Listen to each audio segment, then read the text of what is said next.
Hi అండి. Hello, welcome to our channel. Today recipe పాలకూర పరాటా ఎలా చేయాలో చూసేద్దాం రండి. ముందుగా అయితే పాలకూరని క్లీన్గా వాష్ చేసి ఇలా సన్నగా అయితే కట్ చేసి పక్కన ఉంచుకోవాలి. ఇప్పుడు ఒక కడాయిలో 2 టేబుల్ స్పూన్ ఆయిల్, అలాగే 2 టేబుల్ స్పూన్ నెయ్యి, 1 టేబుల్ స్పూన్ జీలకర్ర, మనం ముందుగా కట్ చేసిన పాలకూరని అయితే యాడ్ చేసేసుకోవాలండి. కొంచెం సాల్ట్ వేసి పచ్చి వాసన పోయేదాకా పాలకూరని అయితే ఫ్రై చేసేసుకోవాలండి. మరి రోస్ట్గా అయితే ఫ్రై చేయొద్దండి. ఇలా కలర్ మారేదాకా అయితే పాలకూరని అయితే ఫ్రై చేసేసుకోండి. ఈ పరాటాలు అనేవి చాలా టేస్టీగా ఉంటాయి. మీరు కూడా ట్రై చేసి చూడండి. ఇప్పుడు ఒక మిక్సీ జార్లో 7-8 పచ్చిమిర్చి, అలాగే 1 టేబుల్ స్పూన్ జీలకర్ర, కొంచెం కొత్తిమీర కాడలతో సహా యాడ్ చేసేసుకోవాలి. చాలా టేస్టీగా ఉంటుంది. వీటన్నిటిని కోర్స్గా గ్రైండ్ చేసుకోవాలండి. ఇలా గ్రైండ్ చేసుకున్న ఈ మిశ్రమాన్ని పాలకూర మిశ్రమంలో యాడ్ చేసి ఇంకొక 2 మినిట్స్ అయితే ఇలా ఫ్రై చేసేసుకోండి. చిటికెడంత పసుపు, అలాగే కొంచెం ఒక 2 టేబుల్ స్పూన్స్ వాటర్ అయితే యాడ్ చేసేసుకోండి. నేను ఇక్కడ గోధుమ పిండిని అయితే ముందుగానే జల్లించుకొని గోధుమ పిండిలో 1 టేబుల్ స్పూన్ సాల్ట్ అయితే యాడ్ చేసేసుకున్నానండి. ఈ గోధుమ పిండి మిశ్రమాన్ని పాలకూర మిశ్రమంలో అయితే యాడ్ చేసేసుకొని ఇలా నెమ్మదిగా అయితే కలుపుకోవాలండి. ఇప్పుడు ఈ కడాయిని అయితే కిందికి దించేసేసుకొని అట్ల కాడలతో నెమ్మదిగా ఇలా ప్రెస్ చేసుకుంటూ కలుపుకోవాలి. చేతితో పట్టుకుంటే కొంచెం వేడిగా ఉంటుంది కాబట్టి అట్ల కాడతో మాత్రమే కలుపుకోండి. కొంచెం చల్లారిన తర్వాత ఈ పిండి మనం చేతితో పట్టుకోగలమనే వేడి ఉన్నప్పుడు మాత్రమే ఇలా ప్రెస్ చేసుకుంటూ పిండిని అయితే తడిపేసుకోవాలి. ఇలా ప్రెస్ చేయడం వల్ల పాలకూరలో ఉన్న వాటర్ మొత్తం పిండి అబ్జర్వ్ చేసుకుంటుంది కాబట్టి చాలా టేస్టీగా ఉంటుంది. దీంట్లో ఎక్స్ట్రా వాటర్ అయితే ఏం యాడ్ చేయాల్సిన అవసరం ఏమి ఉండదండి. ఈ రెసిపీ నాకు మా అత్తమ్మ అయితే నేర్పించారండి. చాలా టేస్టీగా ఉంటాయి ఈ పరోటాలు.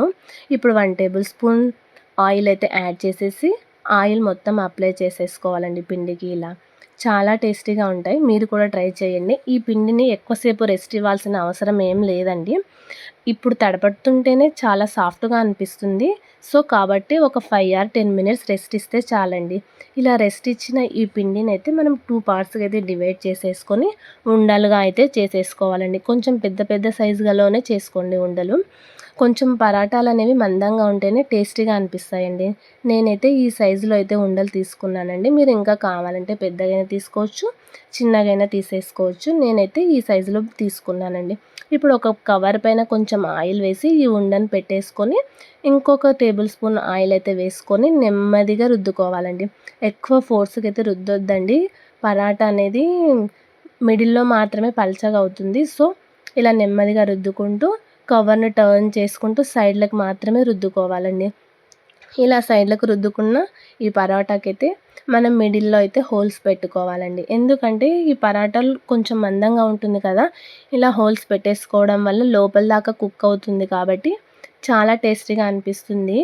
ఒకవేళ హోల్స్ పెట్టకపోతే బబుల్లాగా ఫామ్ అయ్యి లోపల మంచిగా కుక్ అవ్వదండి. ఇట్లా హోల్స్ పెట్టుకుంటే చాలా బాగా వస్తున్నాయండి పరోటాలు. మీరు కూడా ఇలానే ట్రై చేయండి. ఈ పరోటాలు అనేవి మనం చేతితో అయితే వేయకూడదండి పెన్నం మీద. కవర్తో ఈ విధంగా మాత్రమే వేయాలి. చేతితో వేయడం వల్ల విరిగిపోతుందండి పరాటా. ఇప్పుడు 1 టేబుల్ స్పూన్ ఆయిల్ అయితే యాడ్ చేసేసుకొని 2 సైడ్స్ అయితే కాల్చేసుకోవాలండి. రెగ్యులర్ చపాతీలు ఎలా కాల్చుకుంటామో అలాగ కాల్చుకోవాలి. ఫ్లేమ్ అనేది మీడియం టు లో ఫ్లేమ్లో మాత్రమే పెట్టేసుకోవాలండి. నేనైతే ఇక్కడ 2 ప్యాన్స్ అయితే యూస్ చేస్తున్నానండి. కొంచెం ఫాస్ట్గా అవుతుందండి. 2 ప్యాన్స్ అయితే పెట్టేసుకున్నాను. ఇలా 2 సైడ్స్ టర్న్ చేసుకుంటూ కాల్చుకోవాలండి. ఎంతో సింపుల్గా టేస్టీగా ఉండే పరోటాలు అయితే రెడీ. నేను ఈ విధంగానైతే అన్నీ చేసేసుకున్నానండి. వీటికి సైడ్గా నంచుకోవడానికి ఏం అవసరం లేదండి. నేనైతే ఇక్కడ పెరుగు పచ్చడి అలాగే ఆఫ్టర్నూన్ చేసుకున్న పప్పు ఉంటే సర్వ్ చేసుకున్నానండి. చాలా టేస్టీగా ఉంటుంది. మీరు కూడా ట్రై చేసి చూడండి. సర్లే సర్లే అక్క, అంతా బాగానే ఉంది కానీ నీ వాయిస్ ఏంది బర్రె వాయిస్ లాగా ఉంది అనుకుంటున్నారా? అట్లా ఏం లేదండి. ఈ సీజన్లో అయితే నాకు ఈ హెల్త్ ప్రాబ్లం ఉంటుంది కాబట్టి నా వాయిస్ ఇలాగే ఉంటుంది. కొద్దిగా అడ్జస్ట్ అవ్వండి ప్లీజ్.